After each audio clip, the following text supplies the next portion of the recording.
Welcome to a special edition of FFRF's Ask an Atheist. I'm Dan Barker.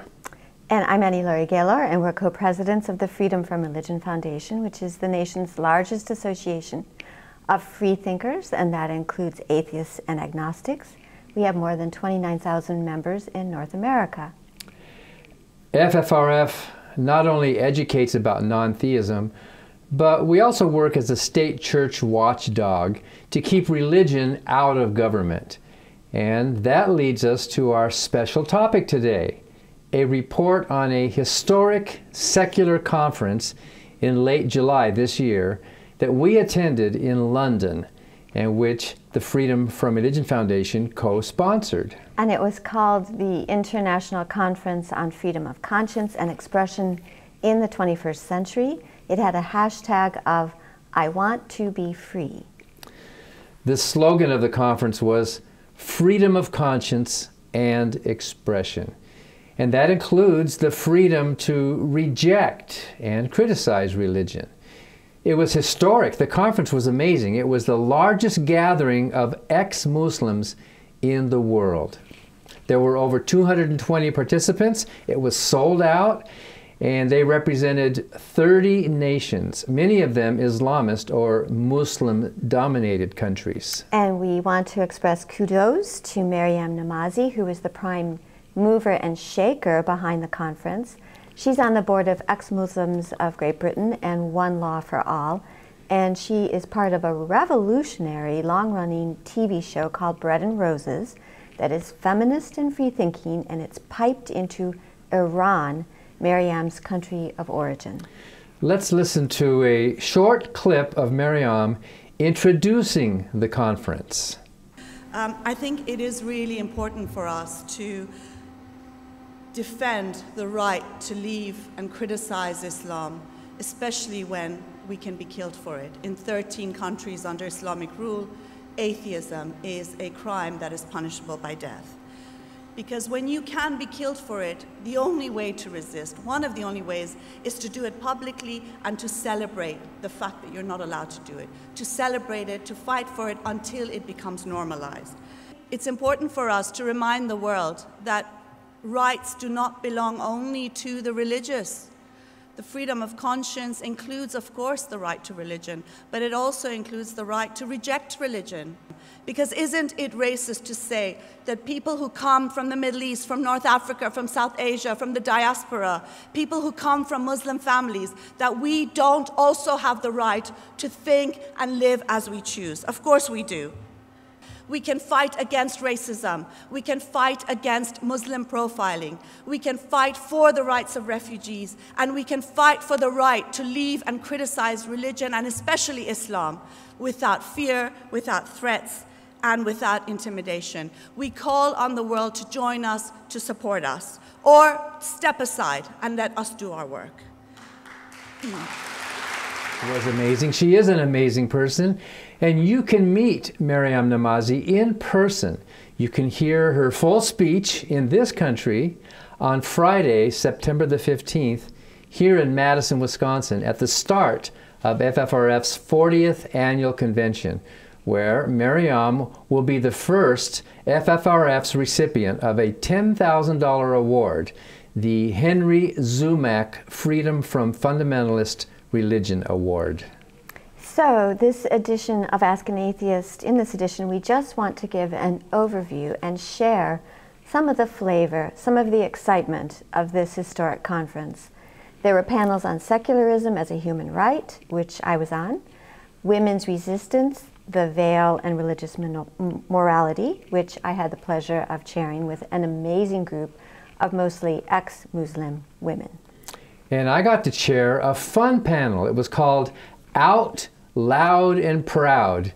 And there were also panels on religion and the law and in the state. There were panels on blasphemy and a particularly fascinating panel on art as resistance. And the conference started with the debut film screening of Islam's Non-Believers, excuse me, which was a powerful film that included an interview of Bona Ahmed and footage from the horrific attack in Bangladesh in which her husband Avajit Roy was brutally hacked to death. Bona barely survived this attack right out on the streets. And we were very glad to have a reunion with her.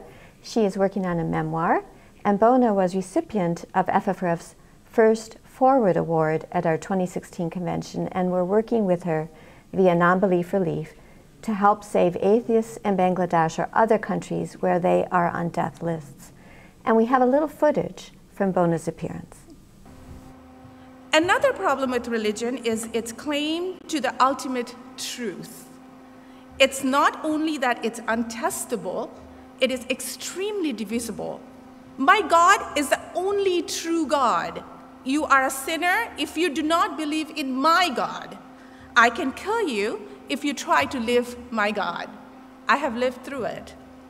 Let's consider Bangladesh for a moment, my home country, where my husband Avijit Roy and I were attacked by the militant Islamic fundamentalists in 2015. Avijit died, and I was left gravely injured. Took me 3 months just to recover physically. I'm actually going through PTSD treatment right now, after what, like 26 months? And that's an amazing story. She's an amazing person with a lot of stamina. The film that debuted at the conference also examined the distressing phenomenon of suicide and self-harming among some young ex-Muslims who are treated as shameful by their communities, more or less as gay youths are treated by conservative Muslims. They can be told that they are stupid by their families. Families make them pretend to be observant at gatherings, or else they kick them out.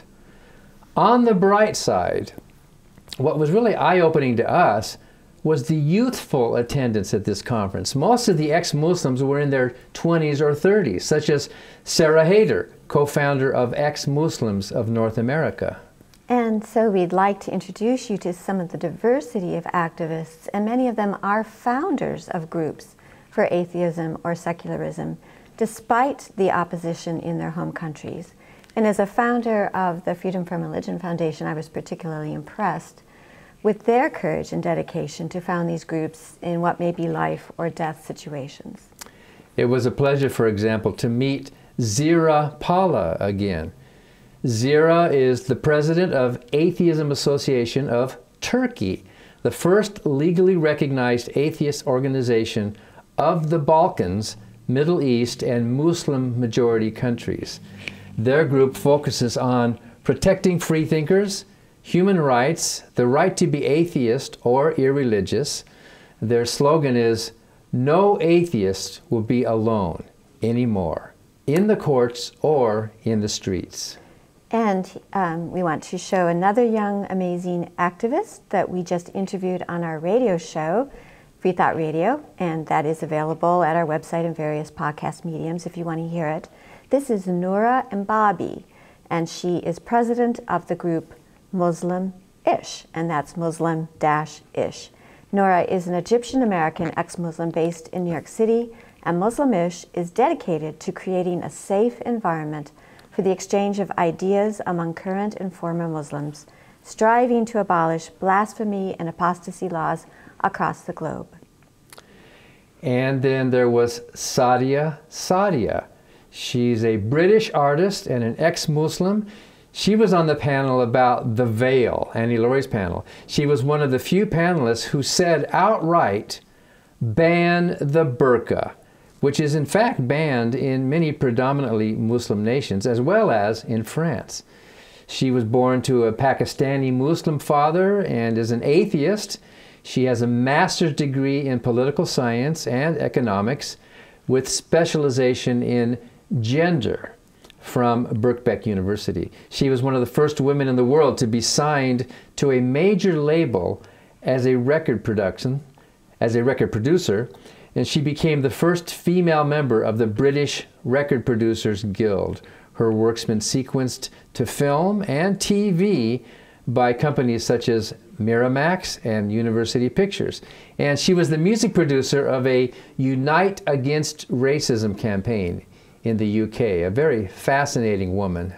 And here's another one. We turn to Inna Shevchenko, who is a leader in Femin. You've probably heard of Femin. They are, when they demonstrate, they are topless activists against patriarchy, religion, and the sex industry.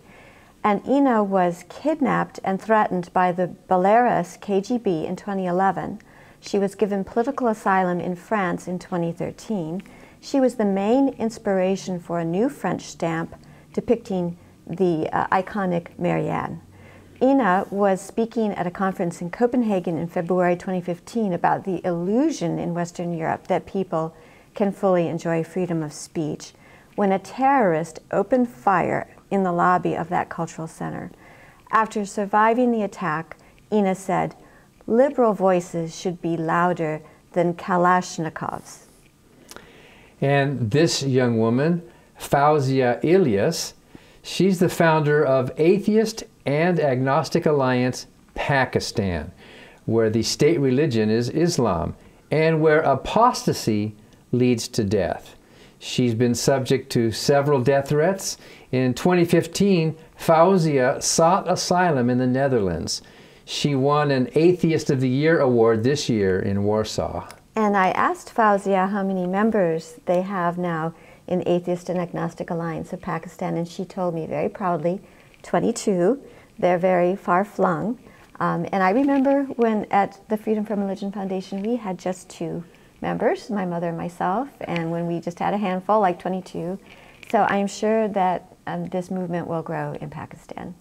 And I think she's very brave. And now here's Imtiaz Mahmood. He was not a presenter, but one of the conference goers who happened to sit at one of our tables. And Laurie got a bit acquainted with him, and Laurie took this photo. He told us that teaching evolution is banned in Pakistan.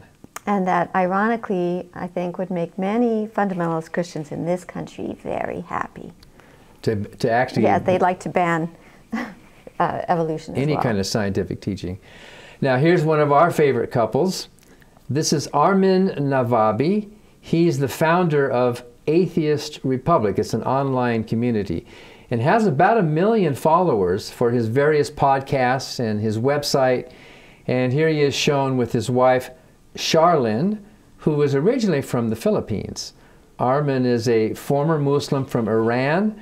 We've interviewed him on our radio show, Free Thought Radio. Atheist Republic is dedicated to offering a safe community for atheists around the world to share their ideas and to meet with like-minded individuals. So Armin is providing a wonderful service. He was raised in the Islamic Republic of Iran, thoroughly indoctrinated until he thought his way out of religion. He's author of the best-selling book, Why There Is No God, Simple Responses to 20 Common Arguments for the Existence of God. Now, one of the stars of the event was Zineb al-Razoui.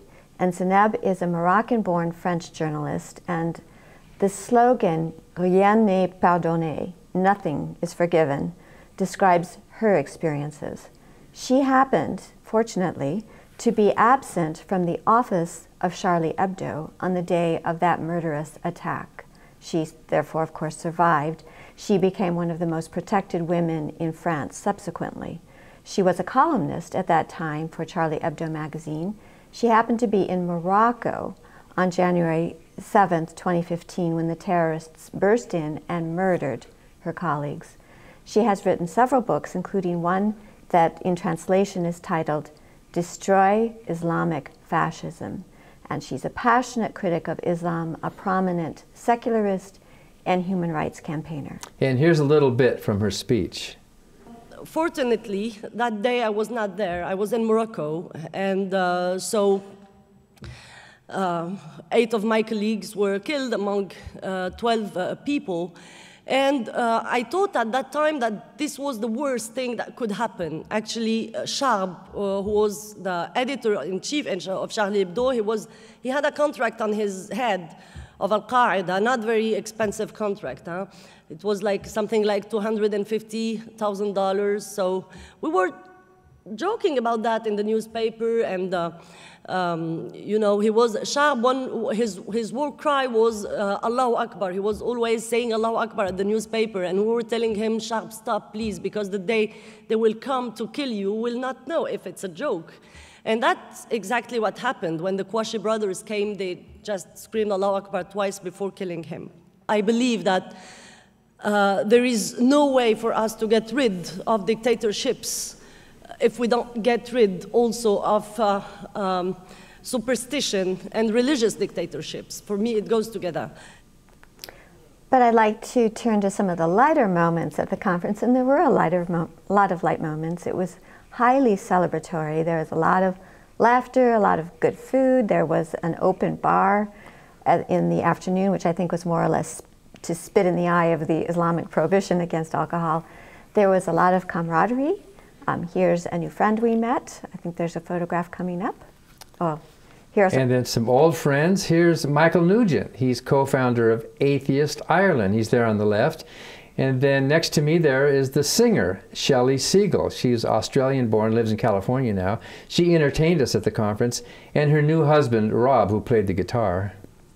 And we ran into this lifetime member of the Freedom from Religion Foundation who now lives in Belgium and traveled to attend this free expression conference. There were a lot of people who are not ex-Muslims, who are just freethinkers from around Europe. And that's Kay Douglas.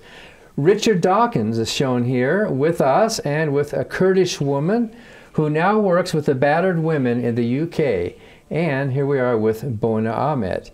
It was very much appreciated by conference planners and goers that this busy atheist celebrity and scientist attended the entire conference. And it was so ironic that he had just gotten word right before this conference on free expression that a supposedly progressive radio station in Berkeley was deplatforming him due to his very measured criticism of Islam.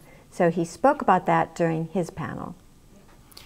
We regret to inform you that KPFA has cancelled our event with Richard Dawkins. We had booked this event based entirely on his excellent new book on science. Well, thank you for that, anyway.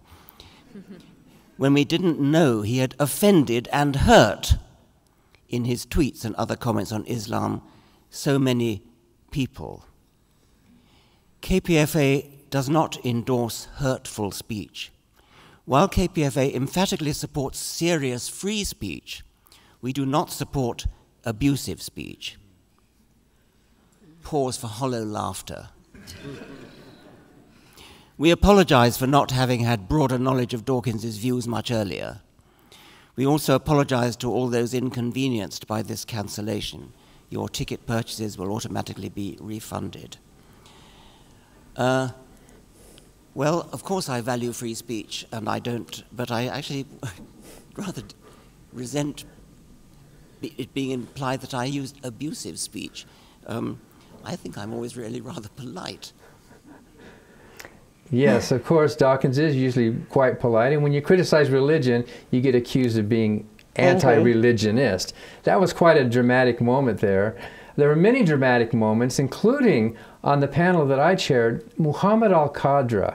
He's the founder of Jordanian Atheist Group, and he was toying with radical Islam, where he read... When he read? When he read one of those pirated Arabic translations of Richard Dawkins' The God Delusion. And Dawkins has said he's thrilled he's not getting those royalties and that millions have downloaded it. Muhammad, by the way, this was his very first speech that he ever gave in public. He's helped endangered ex-Muslims leave the country. He's willing to show his face on camera to challenge the illegality of apostasy in his country of Jordan. Apostasy meaning someone who rejects, in this case, the Islamic religion. It's illegal to be born a Muslim in Jordan and then become an atheist or convert to another religion. Listen to a little bit of Muhammad's moving talk. It was an amazing talk that he gave it. The very last panelist. I'm Muhammad al-Qadra. One day, 4 years ago, I was becoming more and more Salafi, and I was believing in the caliphate and having that caliphate to be the greatest Arab nation or the Muslim nation back again. And then this man, Richard Dawkins,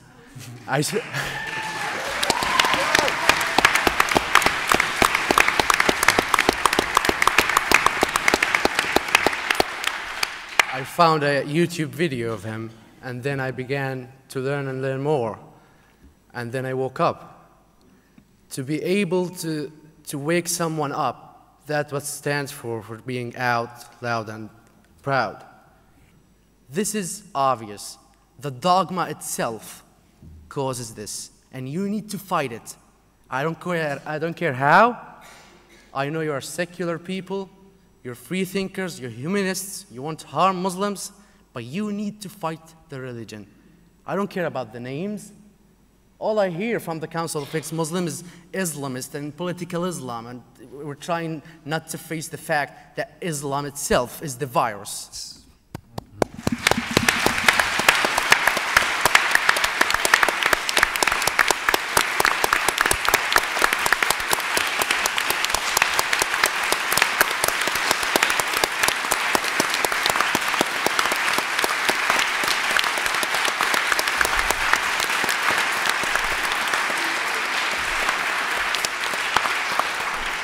And that was Mohammed's first speech.